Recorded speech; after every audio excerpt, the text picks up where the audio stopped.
Ubisoft, a mega corporation that publishes and develops video games. You know, they used to be one of the top names in the game industry. People got excited when they announced games before, including me. But now, their name symbolizes creative bankruptcy, live services, microtransactions, blade, trend chasing, NFTs, and all the money-making schemes that you can think of. And not to mention what's allegedly happening behind the scenes. Ubisoft basically becomes the big punching bag next to EA, and I personally think that they're worse than EA now. At least EA publishes and develops a bunch of really good games that doesn't change the biggest trends of the time, and has things like EA Originals to make their games more varied. Ubisoft used to be like this, you know, but it's no longer the case. And they didn't put NFTs in their games because of the backlash it caused, while Ubisoft moves forward with it, with disastrous results. With all these reasons, it's no surprise that their stocks fell off so hard, and now the company is actually kinda in danger. How did it come to this? How did they become so creatively sterile? They used to be one of the biggest publishers with the most variety in the industry, with games like Ruse, Enwo,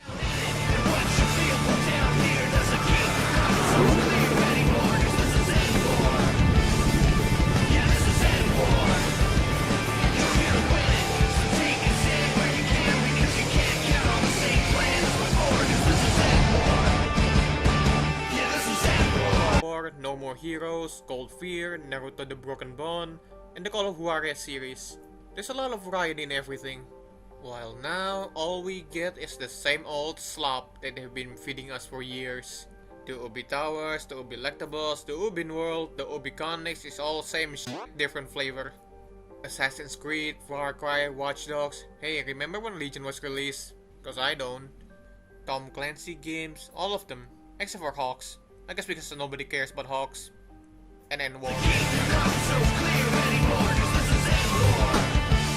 All being ran into the ground by corporate greed. They've all become the same empty open world games with live service elements being shoved down their throat. This especially hurts with Tom Clancy games except for Rainbow Six, but that game has a different problem entirely. Most of the old Tom Clancy games emphasizes realism in team-based tactics, where one shot can get you killed very easily. Now, even the Tom Clancy games has moved away from that and embraces the new Ubisoft way of open world games. With quintillion map markers, huge empty open world with nothing in it, live surfaces, and what's basically a Skinner box game design with what's left of the tactical gameplay being a discount Metal Gear Solid 5. Hell, to be honest, I can't even tell the difference between the Ghost Recon game and the Division anymore. Except the Division is more multiplayer based, I think. But what I mean is, when you put them side to side, it's kinda hard to tell the difference. They're both third-person cover shooters with open world and character customization. They both have a realistic art style, and they both have theme-based mechanics. Why are they basically making the same game twice? And don't you dare talk to me about Ghost Recon Battle Royale or X-Defiant. I'll hurt you! The only thing that's really good that came out of the new Tom Clancy game is Rainbow Six Siege, but the game also has its own kind of worms, like the cash shop and the more hero shootery character designs, which move away from the more generic realistic design of the old games. But that's just nitpicking. Except the cash shop. That's a real problem. But I have bigger things to pick at elsewhere. Like how they abandoned Prince of Persia? Your fight is meaningless. Man cannot fight a god. And as the forces of dark and light collide, a young hero will discover that his path to destiny requires an unexpected ally. Elika. Prince of Persia used to be a popular series in gaming. People, including me, get excited about these titles. But do you know what did they do with it? Nothing. Nothing. Zilch. After they released the Forgotten Sands, which is myth by the way, and also forgotten, they just gave up on the franchise entirely. But why? There's so much potential here, including the reboot one. That game's fucking magical sometimes, even if it does fall into the pitfalls of putting the true ending in the DLC. The game was still pretty fun, and there's so much potential to be had here, just waiting for them to grasp onto it. Now what do? Release a very scuffed looking remake? Make an actually good game but no one cares about it because it's 2D? Or release the next Assassin's Creed game, of course! Yes, I am aware that Assassin's Creed was supposed to be part of the Prince of Persia franchise. That is why I'm putting this part right after it. Man, what happened to Assassin's Creed games? They used to be pretty good games, hell, even fantastic games. Now they're like the fast food of the video game industry. Wait, they can actually apply to Ubisoft itself now that I think about it. They made games that goes for broad appeal as much as possible, avoid saying that their games are political, which is a fucking lie by the way. But then they retract this statement, maybe because of the backlash. Probably because of the backlash. Their games are strictly formulaic and safe, they just trends all the time, their games are very much quantity over quality, and they're greedy as hell. I think I got the title for this video. Well, anyway, Assassin's Creed games used to be pretty good, but the cracks were already showing as early as Assassin's Creed 2. Simply by the fact that they have made 2 sub-games based on Ezio. They got hit hard by the law of diminishing returns, which finally culminated by the release of Assassin's Creed 3, which was received well enough, but nowhere near as good as Assassin's Creed 2. I kinda like it. But hey, there's a really cool part where you do some ship combat, and the multiplayer. Everybody loved that. And Ubi knows, which is why they made Assassin's Creed 4 Black Flag. This is by far the best Assassin's Creed game. Fight me. I will die on this hill and I don't care. It's that good. This is where Ubisoft actually listens to feedback instead of trends, and it paid off hard, making the most expensive, most engaging, most fun Assassin's Creed game to date, and without any of the bullshit that comes in an Ubisoft game. It's a swashbuckling pirate adventure with an interesting protagonist through and through. They only made one sub-game out of this with Rogue, which was pretty okay, I guess. It's more Black Flag, but with Templar as the main protagonist. It's pretty much the same game, just more Black Flag, which is good, but it's just the same. How are they gonna top such excellence, you may ask? What game did they make that can surpass such brilliance? Assassin's Creed Unity, of course. I don't think this game needs any introductions. It's just sad. The condition when it was released was just sad. The game itself wasn't that bad. They tried to change the combat a little bit, made it a bit more interesting, but doesn't really live up to its predecessor. Hey, the game still looks pretty to this day though. That's pretty impressive. Oh, and the co-op multiplayer was pretty fun. And that's all I can remember. Game's pretty unmemorable. Wait, was that right? Game's pretty unrememberable. Yeah, let's go with that. Game's pretty unrememberable, except these faces. These are pretty rememberable. This game is where the cracks in the Ubi Foundation becomes very visible. And also where they start turning into a joke. Next up is Assassin's Creed Syndicate. I haven't played this game actually, so I don't know. Maybe it's good, maybe it's bad, I don't know. It just doesn't really interest me that much. Oh wait, they made these neat little side scrollers too. I guess on locations that doesn't interest the market that well. Next up is the biggest shakeup the entire franchise has ever seen so far, with the title Assassin's Creed Origins. Honestly, I like this game. It's a fresh new take on the franchise. By making it a full-blown action RPG, it made the game feel different, but still familiar.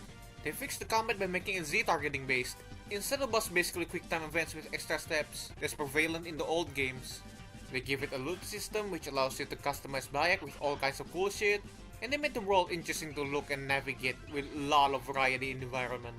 Well, there were some things that can be done better, like the leveling system being a chore, an interesting side missions, and a pretty forgettable story.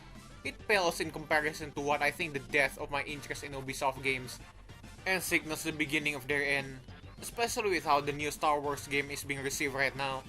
But no game, not even Sonic 06, can become the writing on the wall as much as Assassin's Creed Odyssey. Well, maybe Concord. Built by friendship and family, love and loss, war and bloodshed.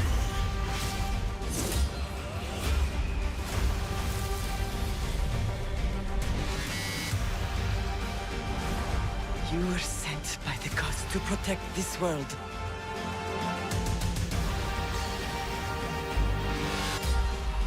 You carry the blade of Leonidas.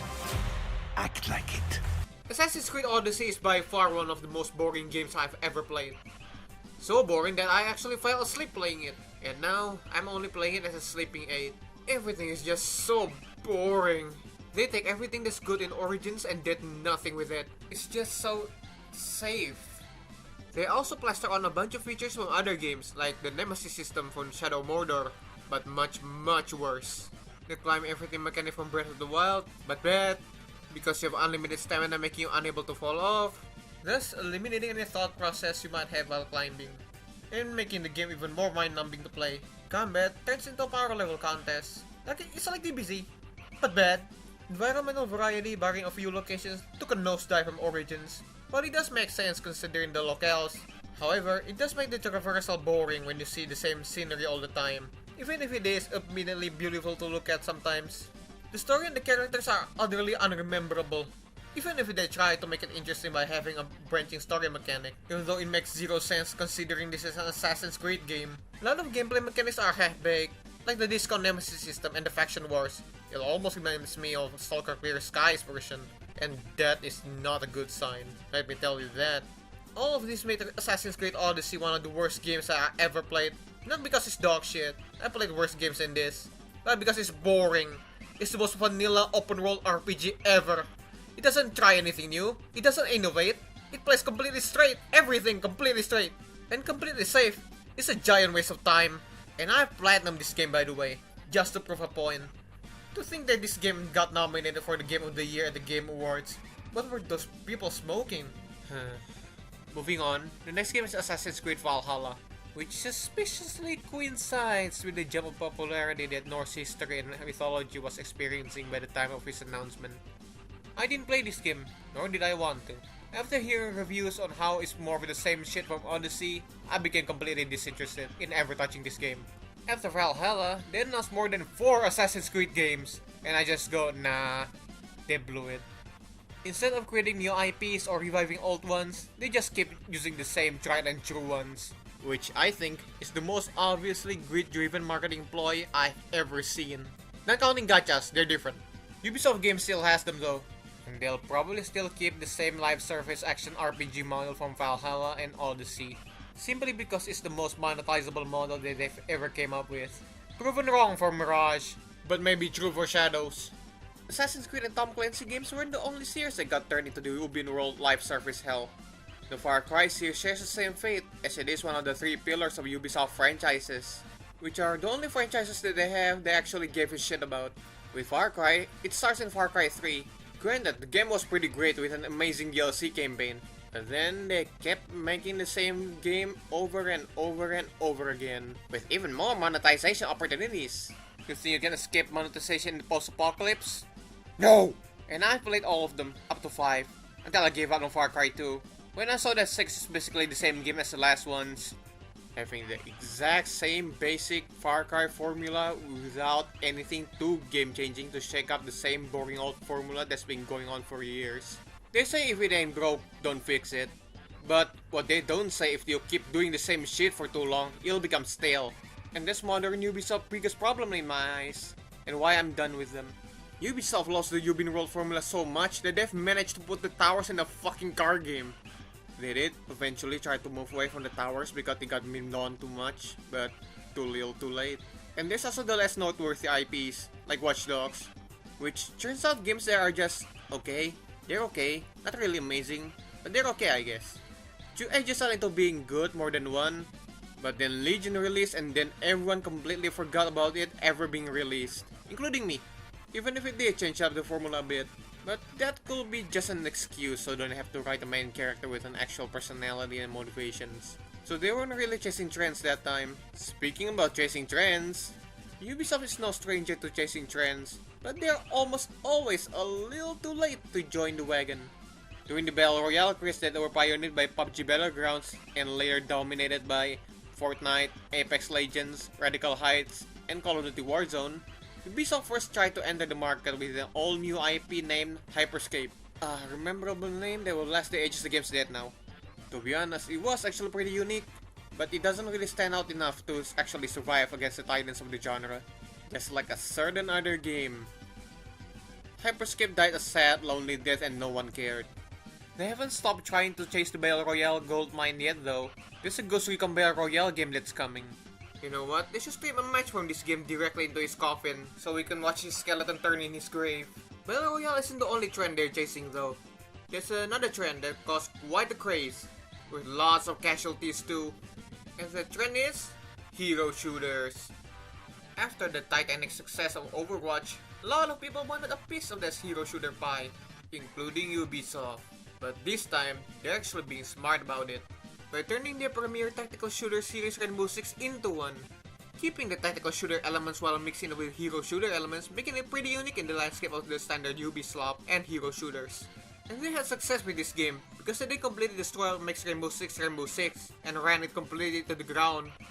They had a multiplayer focused game with a solid foundation and updates it consistently with content, which is how a live service game is supposed to be done. They also made a Left 4 Dead style spin-off, but no one cares about that, so we move on. But they're not satisfied with the success of Rainbow Six. They want more. They want more of that sweet, sweet money. And that's why they're making X-Defiant. Well, I don't know if the game is really good or not. It's probably just an okay but generic hero shooter, and most likely will die in a few months. But, I don't know. I don't care enough to know. That's why I don't have anything to say about it. I said that it looks like a second-rate Call of Duty with Ubisoft characters. Except Hawks and enemies. Still, I can tell they're not fully done with chasing trends yet. Even if it makes them try to strike an iron when the iron is not even there anymore. For all that I criticize Ubisoft for, there's still a few wins here and there, where their creativity still shines through. Even when some of them got the standard Ubisoft procedure of development, like For Honor. The game is actually pretty creative, being a weird mobile fighting game mashup with a very unique but intuitive controls. When the other games are trying to ape it. The basic combat loop is the quintessential easy to pick up, hard to master. And that's not all. The game also has a single player campaign that, while not the best, is actually pretty bad. It's there for those who want it, or wanted to train first before getting into the real meat of the game, which is the multiplayer. While the game does have a bunch of standard Ubisoft monetization bullshit, it's nowhere near as bad as their other games. I hate to say this, but it does make sense. But, you know, still scummy. The other one, that while quite a bit older than For Honor, was still made during the era when the Ubi formula was still going strong. And that game was Zombie U. Because it's a launch title for the Wii U. And you can turn into zombie. So you can turn into zombie. Zombie U. Get it? Yeah, it's not funny. Zombie noises. Wait, how was I supposed to say? What happens when they re-release the game into other consoles that humans actually play though? They removed the U, of course. Well, I didn't play the game when it was eventually released on other platforms. I can imagine the relief that survival horror fans when they play this, because this is a real genuine survival horror game, in an era where survival horror were dying at the time of its release. The zombies were actually threatening and scary. There's permadeath, ammo is scarce, places are dark and damp, insert London genre here. Inventory is limited with no time stop to help you. Danger and death can be around every corner. While literally, because some of the special zombies can appear in the most inopportune time, even the most dangerous ones, after you first encounter them. And the fucking sensor, which is just an easy tension generator done in a smart way. Especially when it turns off during some encounters. But, do you know the very best part? There's no UB bullshit at all in this game. No live services, no microtransactions, no boosters, no loot boxes, no nothing. It's just a normal ass game, plain and simple. Like the olden days. There used to be an asymmetric, wait, how do you pronounce it? Asymmetric, whatever. There used to be an asymmetric multiplayer game mode in the original Wii U version. But they removed it, which is sad, but it's no biggie. The game's still good. I could talk about my love for Zombie U all day, but I'll save that for another video. Maybe. No promises. The last one that fits this bracket of games is Rainbow Six Siege, but I've already talked about that game enough, and I don't want to waste your precious time on this video any longer. So yeah. What's on the next part? Why can't I read my own writing? Conclusions. In the end, Ubisoft dug their own grave, with their formulaic, safe, obviously greedy, and trend-chasing tendencies without bringing anything new into the table. Well, to be fair, sometimes they brought something cool and new to the table, but then they marred it by fucking dipping it in the Ubi sauce of shit, because they can't help it. Even EA was able to hold it in with Jedi Fallen Order and the Dead Space remake and many more. Fucking EA knows they can't make the same game with the same monetization scheme all the time, and that should tell you something. Even after everything, I still think they can bounce back by not making these huge games with arbitrarily lengthy content, but by going small, with something like a Zombie 2 maybe.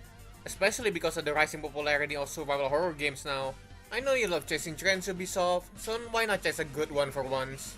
Or a new fully fledged 3D Prince of Persia game, but only if they let those games be games and not live service slop. Or, even crazier, how about a completely new IP? Or Beyond Good and Evil 2? I completely forgot that game exists. Oh, at least supposed to. But I guess it's too late for them now. Most of the new games are either open world games that follow or will likely follow the open world formula, or live service bullshit, or both. Which dashes what little hope and expectations I still have for them. They also got into controversy because they want to use AI to write ambient dialogue, that while maybe not as bad as other people make it out to be, it is, however, only a bad sign of things to come, simply because it's Ubisoft doing it. It'll be very Ubiconic for them to do so. Thanks for watching the video, like, share and subscribe. I'm gonna sleep now and have nightmares about the Ubisoft games. See ya!